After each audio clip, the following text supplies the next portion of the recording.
Greetings, salutations, respect, and love. I am Scott. You, my dear friends, have wandered onto the #1 prog rock channel on all of YouTube. It's the Prog Corner, and today, hey, you've been asking for it, you've been begging for it, you've been clamoring for it, you've been stuffing my inbox with requests for 10cc content, and boy, oh boy, did we come through today. I have none other than the legend, Graham Gouldman, on the show today. Kevin from Prog Radio is my co-host. This is going to be amazing.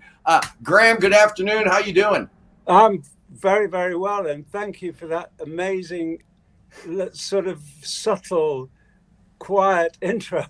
You can tell there's not one drop of English blood in me. You're super excited, right? That's what I do. That's my stock and trade. I'm the hyper guy. That wait till you hear his outro. His intro's mild. Oh, boy, we should have warned him, Scott. I should have warned you about that. But yeah, trigger warning at the end. There will be snakes. Okay. Snakes will be dancing. But anyway, for those of you that do not know who my guest is today, this is a guy, right? We know 10cc, and you guys love 10cc, but long before he was doing the 10cc stuff, man, this guy was writing hit after hit after hit. This guy was so prolific with the hit-making machine he had going on that he is now inducted into the Songwriters Hall of Fame with the Bob Dylans of the world. Yeah, man, the Yardbirds, For Your Love. How did you write that song, man? That's like one of the greatest songs of all time, and I guess your label originally didn't like it. What's the story with that song? Okay, thank you. Well, I wrote the song. I was had the idea for the song that had the title. The chord sequence I used was actually inspired by The House of the Rising Sun. If you're familiar with those opening chords. I kind of fell in love with those chords because they were kind of if you're a musician or play an instrument, you might know a sort of very simple chord sequences like C, A minor, F, G, like da da da da da da da da da da da da da da da like that. But the House of the Rising Sun chords were kind of the opposite, and that's what appealed to me. And also, I always liked music in sort of minor keys as well, much more kind of soulful. So inspired by that, and like a lot of songs, it just sort of I was playing those chords on the guitar, melody came and the title came, and off I went. Now, how in the world do you go from just being a small child in Lancashire, UK, Manchester. Yeah, I'm an American. I don't know how to pronounce any of these things. But what were your early musical influences, and how do you train your ear to hear what you're hearing, to write the songs that you wrote? What did you grow up in a musical house? Did you have any kind of musical training early on? How did that work? Okay. So I was bought a guitar when I was 11, fell in love with music when I was 7.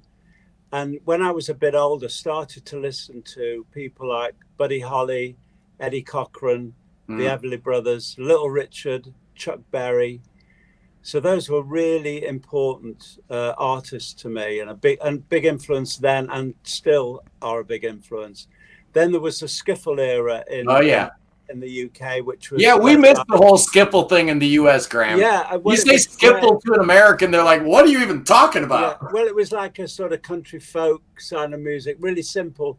People started playing their own instruments. It was really that whole thing was led by a guy called Lonnie Donegan. Lonnie Donegan, that's right. I was going to say. And then in the UK there was Cliff and the Shadow, so that made us want to buy electric guitars, whereas the skiffle era had made us want to buy acoustic guitars. Right. And then, of course, the biggest influence of all in the early 60s was the Beatles. Yeah. So I grew up in a house where my dad was very artistic. He was a writer. He helped me with lyrics on a lot of the early songs that I wrote. And because I wasn't very good at school, my parents recognized that I had a gift and encouraged me to do music, both playing music in local bands and writing songs. I think that's critical, right? I think you need to have that kind of nurturing environment early on to just get the foundation in place, because I can't imagine you would write those songs and not have some kind of musical background as a child, listening to music or being encouraged to pursue music? So it was really like a combination of things. You know, I met various people. You know, there's a bit of good fortune in all of this as well. Yeah. But really, it's a matter of the environment, the encouragement, and of course having the gift to be able to do it. It almost seemed, looking at your career and looking at, you know, from the Jewish Lads Brigade to the Whirlwinds to the Mockingbirds and everything, it almost seemed like 10cc was preordained, right? It almost seemed like you were supposed to be in a band with Godley and Cream and later on Eric. It just seemed like all the stars aligned just perfect. Well, I often say that the stars did align to bring us together. And what was the most important thing, of course, was the chemistry between us. Yeah. It worked really, really well. And we had very good work ethic. We were like a cooperative, really. You know, whoever wrote the songs, the other members would adopt that song as their own and treat it as their own. And just try and make the best of it because it was best for the band. And also the other thing we did that was interesting was whoever was best for the job got the job. So we had 3 number ones in England, in the UK, and there were 3 different singers on each track. Yeah, it's like in America we had 3 Dog Night had the same problem, and I think, you know, maybe that was part of the disconnect in the US. Yes. Well, yeah, the thing was, when we wrote a song, whoever wrote the song, we treat it as a separate entity. So if it needed like a country rock treatment, we'd do that. If it was a ballad, we'd do that. So, and whoever sang it best or could play guitar, certain guitar parts on it the best, then they got the job. So you're right. We weren't as identifiable as, say, like our contemporaries were, well, particularly Queen. Brian May's guitar was immediately recognizable, and as was Freddie Mercury's voice.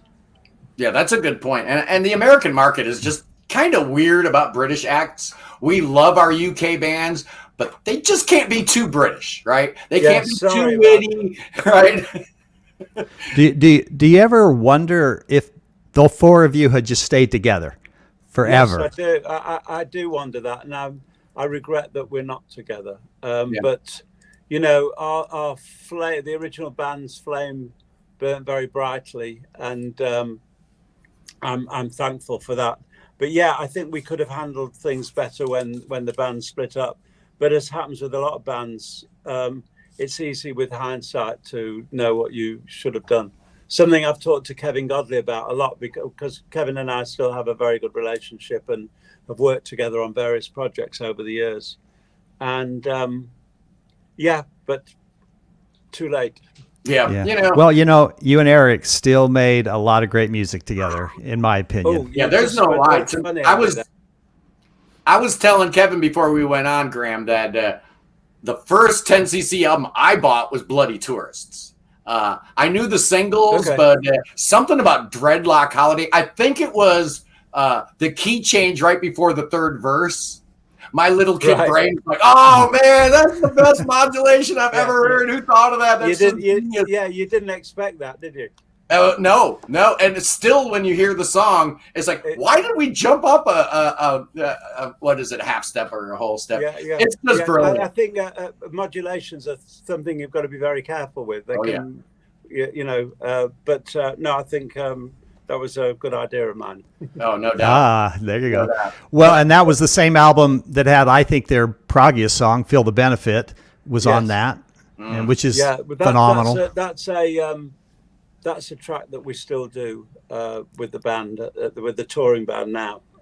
"Feel the Benefit," and it's always a real favorite. Well, speaking of touring and doing live shows, Graham, I just got the brand new issue of Prog magazine. I love this thing. And in it, there's a little concert review. Oh, right. Graham at the Pizza Express in London. That was July 3rd. Oh, yeah, to promote the I Have Notes album. Yeah, and we're going to talk a little bit about your new album, but just briefly, the writer here, Daryl, says, the opportunity to watch such a master at work in the autumn of his career is rare. Graham has been touring this acoustic show for years, often as a first act before his 10cc, and there's tremendous poignancy watching a 78-year-old singing songs he'd written as a teenager, and he states he's still chasing the perfect song. Is that true? Are you still chasing the perfect song after writing songs for 6 years? That's actually a line that we wrote the whole day long, chasing the perfect song. This is part of a song that I wrote with a guy called Chris Braid about Andrew Gold. We know Chris Braid. Oh, you know, and Andrew, yeah. Okay. Yeah, well, Andrew Gold, yeah. So with we Wax. were talking. We were at a writing together and talking about Andrew, who I worked with during the 80s. Yeah, I got a question. Why didn't he ever join the band? We asked him. Oh. But he didn't like flying, and he had other commitments as well. But he was asked. Yeah. It would have made a lot of sense for him to have joined us. Oh, absolutely. But I feel like I'm the beneficiary of him not, because we went on to work together during the 80s and had a wonderful relationship both musically and personally, and I miss him to this day. Yeah, I bet. He's a loss. Yeah, no doubt. What a talent. Now, we talked about, you got a new album out, which is kind of exciting because you don't have a whole lot of solo albums out there, right? I mean, I remember in 1968 you put out the Graham Gouldman thing, and then your next record wasn't until like 1980 with a soundtrack to the Animal Olympics. I mean, that's right, the Animal Olympics in the 80s. I remember that, man. I remember as a kid the Animal Olympics, and I remember the music from it. So that was pretty awesome. But the new album is out. It's called I Have Notes, and it includes a special guest, doesn't it? Well, a few. Yeah. Let's hear about this. Are you talking about a certain drummer? Maybe. Okay. And a certain guitar player. Oh yeah, a certain guitar players on there. Three guitar players. Yeah. 3 wonderful players. Well, let's talk about I Have Notes. Yeah. Okay. Well, I think the song you're referring to, Scott, is a song called "Couldn't Love You More," which I wrote with a friend of mine and songwriter and producer Phil Thornalley, and I'd got the start of the song, which was so sort of blatantly Beatley, and as we were recording, writing the rest of it, I said, we got to get Ringo to play on this because it's too. Who else is going to play on it properly? Yeah. And fortunately, Ringo agreed, and I thought what he plays is so Ringo and so great that I was delighted when I heard what he'd done. Now, you've got the connection to Ringo, right? I don't know if my people know or not, but you were a member of Ringo Starr's All-Star Band. What's it like taking that phone call? Right? He wrote a song about that. Ringo's producer, his tour producer, David Hart, called me. We had a meeting, and he said, would you like to, how would you feel about joining Ringo in the All-Star Band? So I said, give me a millisecond here and I'll give you the answer. Let me think about that one. He said, don't you want to talk about anything else? I said, the answer is yes. I don't care about anything else, Go listen to his song "Standing Next to Me," and you'll feel what he was going through. Yeah, "Standing Next to Me" from the Modesty Forbids album. That's the last album I put out before I Have Notes. That song is about my time with Ringo. It was a brilliant, really fantastic. Who were you sharing the stage with on that tour? Do you remember Steve Lukather. Always, yeah. Colin Hay, Greg Rowley. Greg Bissonnet, Warren Ham, Ringo Starr as well. Oh yeah, some guy behind the drum kit named Ringo. Yeah, wonderful. Great playing with him and being with those musicians. And I was actually with Hamish Stewart last night. We were talking because he plays with the band now. How great it is sometimes, when you're used to playing your own songs or songs you've been involved with. How great to play with other people's songs and such great songs as well. All the Toto stuff and Ringo stuff. And which of your songs did you do? I did The Things We Do for Love, Dreadlock Holiday, and I'm Not in Love. Yeah, perfect. Yeah, they wanted the 10cc song. The more, well, in the big picture, the earlier, sure. The more recent songs, I should say. And if people don't know, again, I'm probably embarrassing you, Graham, but if people don't know, we mentioned For Your Love by the Yardbirds, but that wasn't the only song you wrote for them. How about Heart Full of Soul? Yeah, I wrote that. Yeah, For Your Love I just wrote and it was sent to them and they recorded it. Thank you very much. Amazing but, stuff. Heart Full of Soul I wrote especially for them. Okay. Yeah, I knew For Your Love was earlier. Did you record that with the Mockingbirds or something? Yes. Yeah. But the Hollies, Look Through Any Window, Bus Stop. Come on, man. How does this guy write these many songs? Well, Hermits, man. Listen, people, what a great song that is. I forgot all about that song, and I'm like, that's Graham too. And then tell us about Heart Full of Love on your album now. Because there's a bunch of people our people know from that. Okay, yeah. So the last track on the I Have Notes album is a version of Heart Full of Soul that features Brian May and Ron Bumblefoot. If you're aware of him. We know Bumblefoot. Oh, yeah. And Derek Sherinian, Simon Phillips. Simon Phillips as well. So doesn't get any better than that. No, I'm telling you. What happened was I recorded, I wrote Floating in Heaven, which was about the James Webb Space Telescope, sent it to Brian May because of who he is as a guitarist and is also an astronomer. And PhD in astrophysics. Yeah, no, he's a very clever boy. Pretty smart guy. So he loved the song, he played on it, did backing vocals, was involved in the production of the record.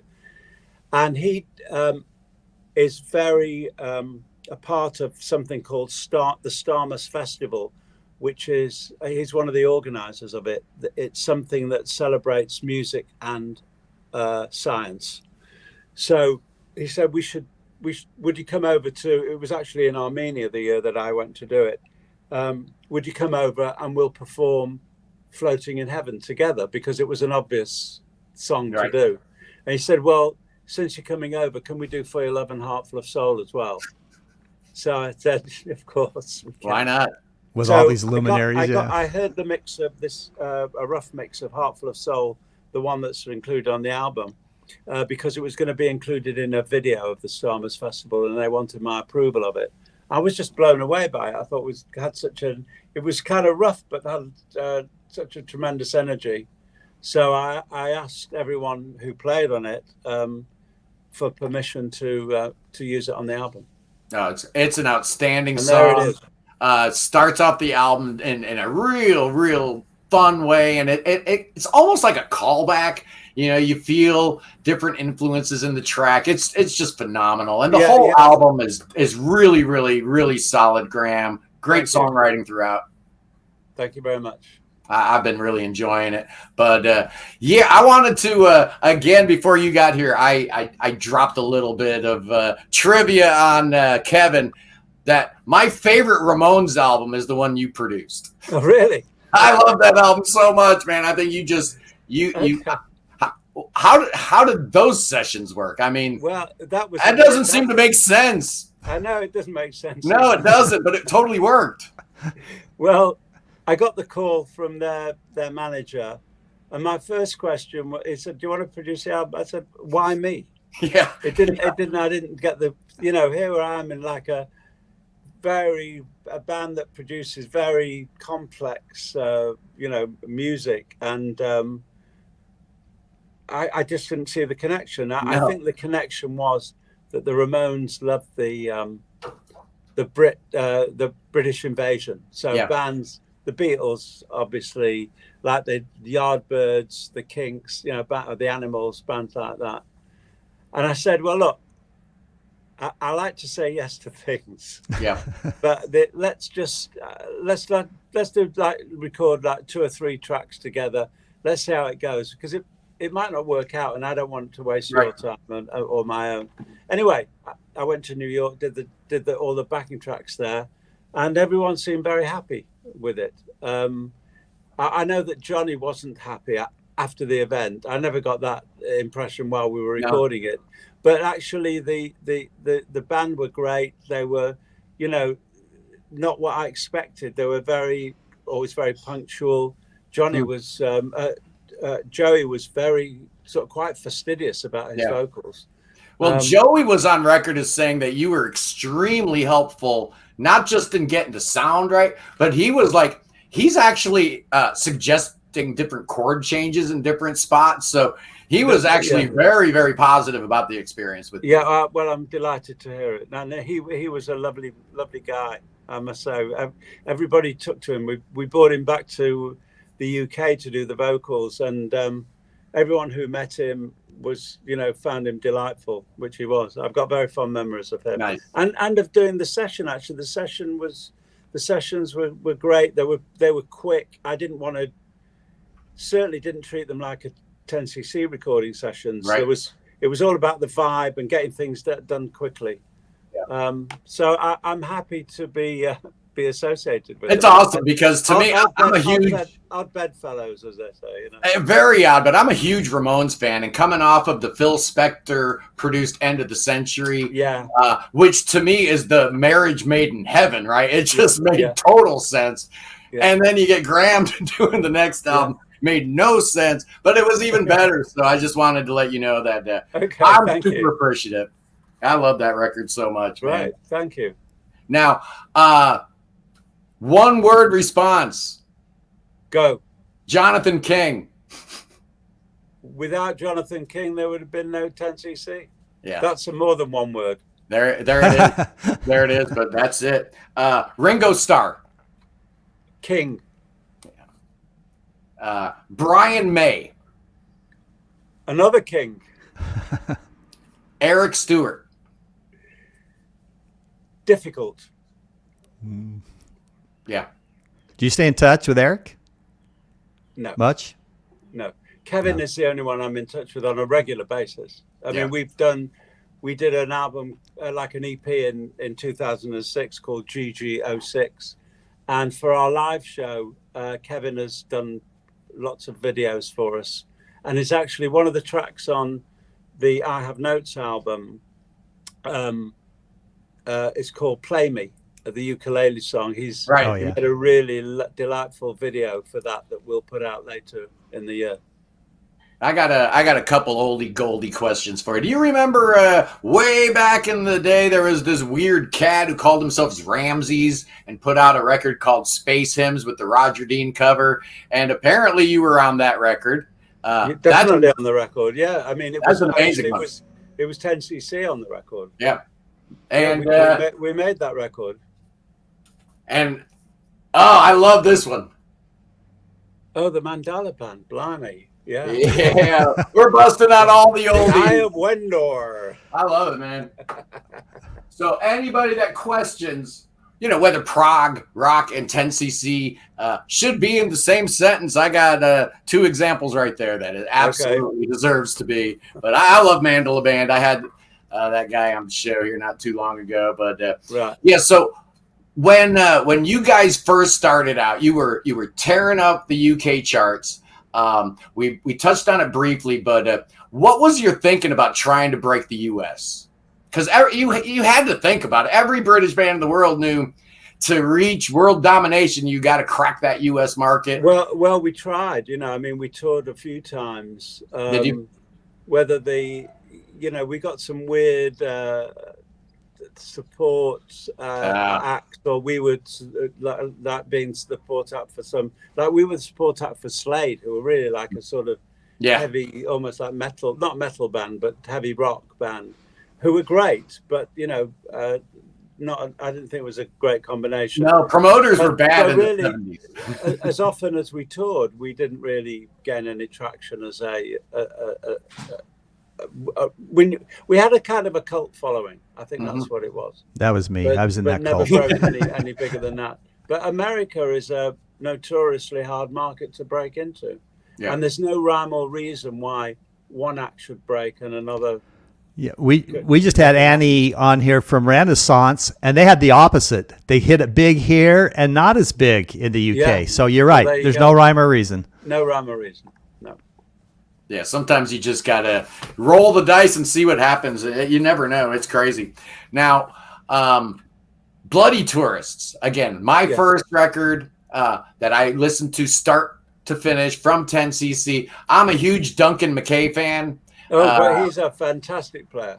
He really is, man. I am just a ginormous fan. Anything he touches, I think he just makes infinitely better. Yes, and his work on that album, and also he played on the Animal Olympics album that you mentioned earlier. He played all the keyboards on that. Oh, nice. Really fantastic player. Yeah, he is. He's amazing. I love him. So we go through your discography, and you know, the 80s were terrible for everybody. It was a rough time to be in a rock band. What are your memories of albums like Look Here, 10 out of 10? What was the other one? Oh, Windows in the Jungle. Okay, not great. Except for 10 out of 10 because of Andrew's involvement. I think what happened was, looking at the broad picture, Eric had a really bad accident in, I think it was 79. He lost his hearing, didn't he? He lost part of his hearing. Yeah. He wasn't quite the same after that. Things had got a bit fractious between us. Also, the times had moved on. You know, tastes had changed. The market was different. And we just pretty much kept doing what we always did, which was what we wanted to do. And we were never going to go, well, we should start using this or that instrument because it's current or that or that. That wasn't our style at all. So really from, I loved Deceptive Bends, which was the album prior to Bloody Tourists. But after Bloody Tourists, I think there's nothing, you know, there'll be the odd track that's good, but as a whole album, there's nothing that I'm particularly keen on. And the very last album that we did, which was Meanwhile, I can't even listen to. Really? Yeah, which is really sad. Missed opportunity. It was the whole concept of us not working. We worked with, we worked with, including Jeff Porcaro, for God's sake, you know, one of the most marvelous drummer. And that's an understatement. Bloody hell, he's a master. Yeah, he's insane. But that wasn't what we were about. And Gary Katz produced it, and that was a bit of a disaster. So all in all, I would say after Bloody Tourists, there's nothing I'm really keen on. Yeah, Gary Katz. He worked really well with Steely Dan, but I just can't imagine that was a good fit for you guys. Yeah, I know. It was our record company, another one of their brilliant ideas. Oh, yeah. Yeah, they're always up to no good. Yeah. So the new album, I have notes. What's the plan with this? Are you doing more dates? Yes, more live dates? I do something called Heart Full of Songs. Yeah. You mentioned before that I used to do a short set before like I was the support act in a way. But I don't do that anymore. But I do a separate show called Heart Full of Songs. I'll be touring that next year. I'd love to come to America with it if it was possible. So in that show, I will be doing songs from I Have Notes, from my previous solo albums, songs I wrote with Andrew Gold, film music, 10cc stuff, and of course the songs I wrote for other artists in the 60s. Right. Including what? Wayne Fontana. Oh right, yeah. Pamela. Oh yeah. You still do that song, don't you? I do. Yeah. It's great a track. Song. Yeah, it is a good song. I really like it a lot. Yeah. So, ladies and gentlemen, we're talking to Graham Gouldman from 10cc. You guys have been wanting 10cc content on the channel, and we're delivering it, man, in spades. This is awesome. It's spades, man. I knew you were going to say that. Tell us about the tour. I mean, you've got a ton of dates coming up in Europe, then Australia. Yeah. Well, We Wish America. Yeah. So far this year, we did a big city UK tour. We did America. Then we went to Ireland, which we've just come back from. Then on this Friday, we start another UK tour. Then we're doing a Scandinavian tour. And that's it for the year. But then next year we're going to including Australia and New Zealand. Yeah. And the Heartful of Songs. So there's your band right now. That's your current band. You want to give a shout out to the guys in your band right now? Sure. We've got Ian Hornell on the left there. Is a wonderful singer. Actually, he's now at the moment on tour with Jeff Lynne and ELO. Oh, wow. So he does other stuff as well. But we have a wonderful replacement for him now, Andy Park, who's not in the picture. My good self, Paul Burgess, who started with the band. You still playing with Paul? Yep. Really? He's amazing. Wow. He joined the original 10cc when we started to go on the road in 73. Rick Fenn, who has been with the band since 76, and Keith Heyman, quite a new boy, has only been with us for about 20 years. He's the new guy, huh? and everybody is a multi-instrumentalist, except for Paul. Yeah, drummer. Just stick him behind the drums. He's fine. Yeah, and they're lovely guys and very, very talented. I love Paul. Paul's amazing. He actually was on a couple albums for The Tangent. Did you know that, Kevin? Right, okay. No, he's wonderful. Yeah, he's amazing.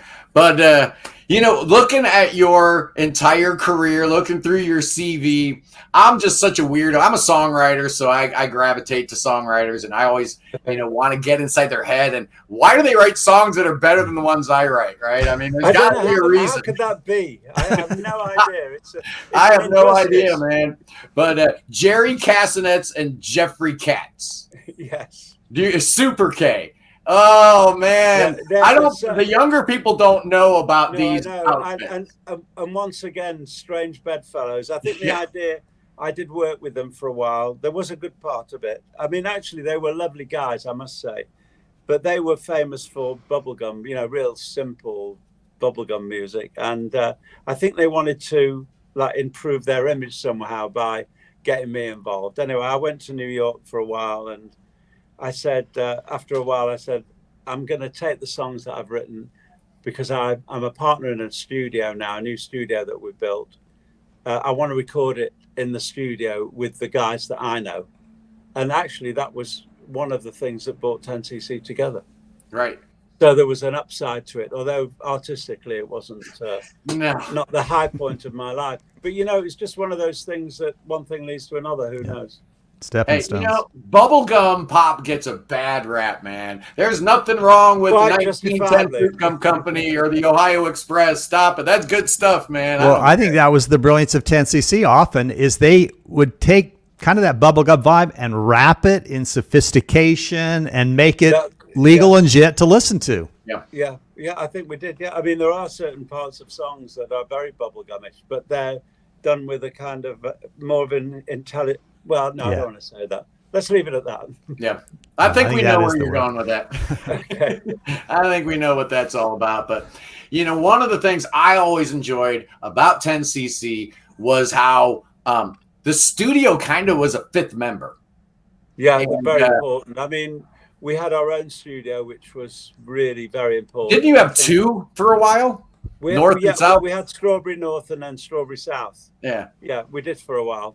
Yeah, but they've both long gone now.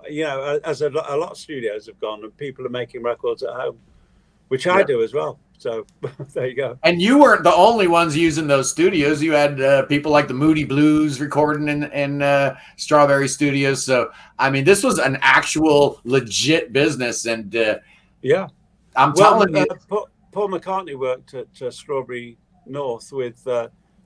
He made an album with his brother, Mike McGear, at our studio. In fact, while we were recording the sheet music album, which was our second album. Which you should check out, definitely, if you haven't heard it. Yeah. Oh, yeah. I don't think I've heard that McCartney record. Right. Well, but I was saying that it was recorded at the same time we were recording our sheet music album. Oh, yeah. Which is an album you should... I love sheet music. We love sheet music.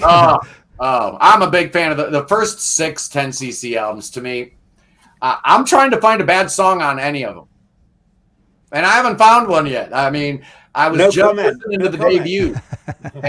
There's not a bad song on the first. I hope you don't find one. Yeah, I still haven't. I'll let you know if I find one. Okay. but so far so good on that. So what else do you got planned? Are you working on new material? Is that something that always is part of what you do? I'm always, my sort of songwriter antennae is always up there, but at the moment my head is really full of touring. You know, we as I say, we came back from Ireland recently, and we're starting a new tour on Friday. So that's in my head. The only thing that happens is, I mean, on the last tour, like I'll go out and at sound check, I'll start playing something and the guys join in. So there's a couple of things that and if I hear something good, I'll sort of record it. So there's a couple of things there, but at the moment I've got no plans to record. There's just no time, basically. Yeah. No, the touring, that's where the money's at. I mean, nobody's buying records anymore. The industry has changed. I'd hate to be starting today. Yeah. I don't know if anybody had signed 10cc today anyway. Yeah. But just as I feel for younger musicians, but they do. It's good in a way. To make money, you've got to play, and if you're going to make it, you know, you've got to put those hours in. So, yeah. And you know, if people can make enough of a living to live to a decent level, and they're making it through making music and playing, is a wonderful thing. I think music is a lot like sports in that if I'm a really, really, really good athlete, I'm probably going to put my energies into something like, I don't know, football or basketball or baseball, where I can make millions of dollars, versus doing lacrosse or field hockey or something like that. You're going to go where the money is, and it's the same with young musicians right now. There's a lot of super talented young cats coming up right now. There always have been, and there always will be. Exactly, but you know what? They're eventually going to gravitate to where the money's at. So you're seeing a lot of really super talented people in pop, in the dance music genres, in R&B, in rap, because that's where the money is, man. If I was like a hot shot musician, if I was 18 years old right now and I was a hot shot, I would not be playing rock music, man. It's just not where the money's at. The problem is, if your heart and soul is in rock music and that's what you want to play, then I believe that's the way you should go. As long as you can, we don't need to be starving or anything, you know.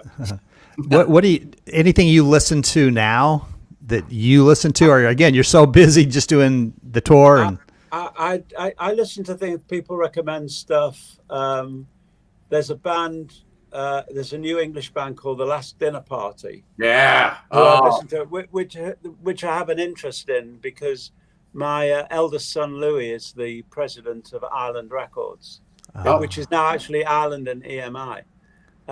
So but actually I heard them, and because when I hear something good, I'll call him up and say, "Have you heard this?" And I did. I said, "Have you heard a band called Last Dinner Party?" He says, "We've just signed them." Amazing. Runs in the family. So they're very good. But I'm also listening to quite a lot of. Got into listening to more classical music, kind of interesting. So if you're taking recommendations, two that I will recommend to you from the prog world that I know you're going to love, because I know the 10cc sound, I know your sound. Kite Parade, Andy Foster. Kite Parade, Kite Parade. Guy there in the UK, Andy Foster. And then the other one would be Pattern Seeking Animals. Oh, yeah. John Baygold, one of the best John Baygold alive today. So those are two of my favorite songwriters today, John and Andy, and they are in that 10cc sweet spot. You'd love them. Okay, I've written those down. I'll check them out. Thank you. Very good stuff. Now, every songwriter I've ever met in my entire life looks to their repertoire, looks to their entire oeuvre, kind of like as if a parent looks at a child, and therefore you can't say you got a favorite child, but everyone knows every parent really does. So I'm going to put you on the hook, man. Of all the hundreds and hundreds of songs you've written in your lifetime, you got to have a favorite. I know you do. What's the favorite song? Your favorite song that you've ever written? Bus Stop. Is that what you said? Okay, I think Bus Stop. You're actually you sort of something went wrong with your screen. Then you kind of were I shivering. freaked out. But did you get that? Bus Yeah. Did you stop. get that? Bus stop. Yeah. And because of the song, or because how it changed your life? No, not because of how it changed my life, just because of the song. I just think it all, the lyrics and the music and the changes, the chord changes. Musically, really, it's like, I think it's really good. Yeah. I love it. Great I'm song. proud of it. Yeah. You also wrote a Tally Man for Jeff Beck. Did Yeah. you know him? Did you No. did you have any relationship with him? None at all. I mean, I'd seen him play with the Yardbirds. Yeah. You know? Yeah. So I was really pleasantly surprised that, you know, he recorded Hi Ho Silver Lining. And then, I was really surprised that he would record a song like that, which was so different from anything he'd done, because he's either doing instrumental music or sort of blues orientated or jazz type stuff. And it wasn't like a big hit or anything, but I've actually got a copy of it on my shelf here. Nice. With his picture. So I'm very proud to have been associated with him in a couple of ways, because of course he played on Heartful of Soul. That's right. Yeah. Now you've got an entire lifetime of memories, associations, dealings with people, tours, #1 hits around the world. What's been your favorite memory from your entire musical career? One or two things that you're going to take with you to the grave and just be like one of those things that just puts a smile on your face. I think it was hearing For Your Love for the first time, the Yardbirds record.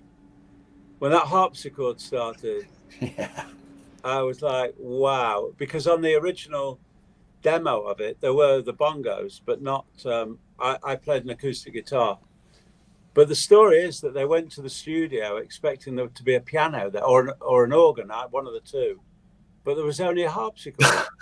So they used that. And it was a guy called Brian Auger played that. He wasn't in the Yardbirds, but he played the harpsichord on that record. Can you imagine a recording studio today in 2024? Oh, I'm sorry, we don't have any keyboards here, but a harpsichord. I know, it wouldn't have happened.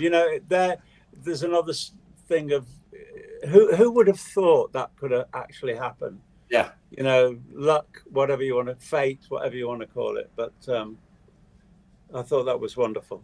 Yeah, indeed. I mean, it's one of those tracks that from the very first time you hear it, like this is important. Some records have that right away, even though you've not really heard the rest of the song. They're imbued with some kind of magic, and that happens very, very rarely. It does. But I think and lightning has struck more than once for you, because a lot of people, when they talk about 10cc and what they mean to pre-recorded music industry as a whole, they point to I'm Not in Love as kind of like the absolute axis of everything that made this band great. All the studio wizardry, all the amazing songwriting, the chemistry that you were talking about.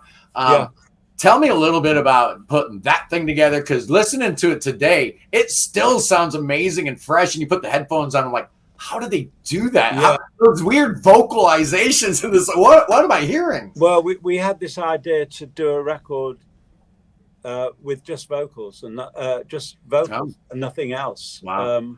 It was the second time we'd attempted to record the song. The first time didn't work at all. It was in a kind of bossa nova rhythm that didn't work. Wow. And I guess, unfortunately, we erased it because anything we didn't like, we erased because we didn't want anybody to get hold of it. So it's a kind of a pity, really. We've been interested in hear that.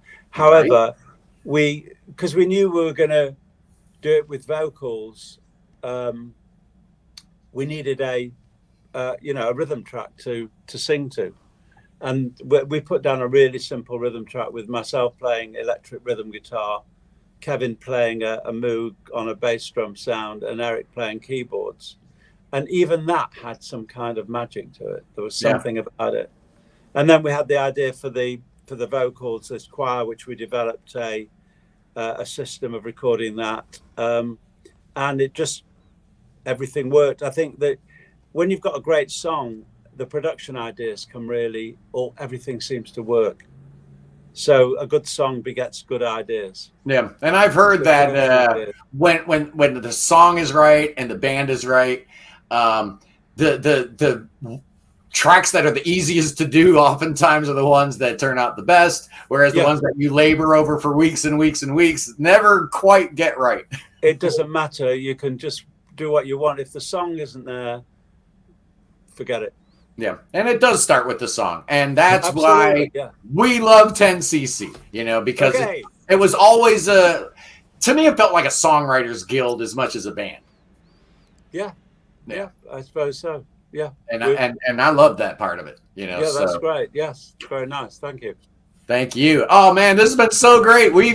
Graham in the house, Kevin. Thank you so much for putting this together. I can't believe that we've actually got Graham here in the Prog Corner, talking about 10cc, talking about his life, talking about his incredible career, all the amazing music that you've done, man. It's been like the soundtrack to my life, and I know Kevin. Oh, thank you. Yeah, huge fan. You're 10cc, my fourth favorite band of all time. Really? Absolutely. Beatles, Genesis, Jethro Tull. 10cc. It may seem weird, but it was such an important part of my youth and what I always loved it, still love it. So this is an honor to even be here. Okay. Thank you. I'll take it. Thank you very much. I like that top four. Let's see. Beatles, Genesis, Jethro Tull, 10cc. Yeah. I got no qualms with that, Kevin. Okay. None whatsoever.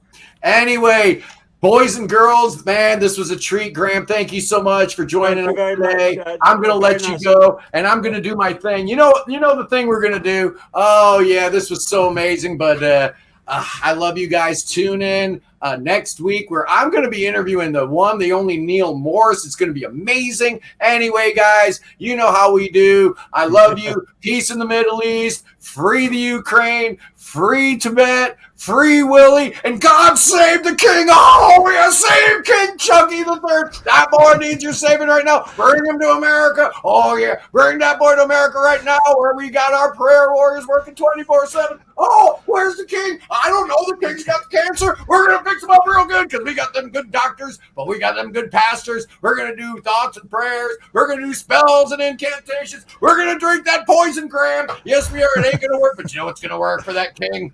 Hey, Billy Bob, bust out them snakes. Oh, we're going to dance with them snakes. Oh, no. Oh, look out. Excuse me. Oh, excuse me. Scott. Right on them. Oh, no, get them off me. Oh, I love you guys. I will see you soon. Peace. Can I go now?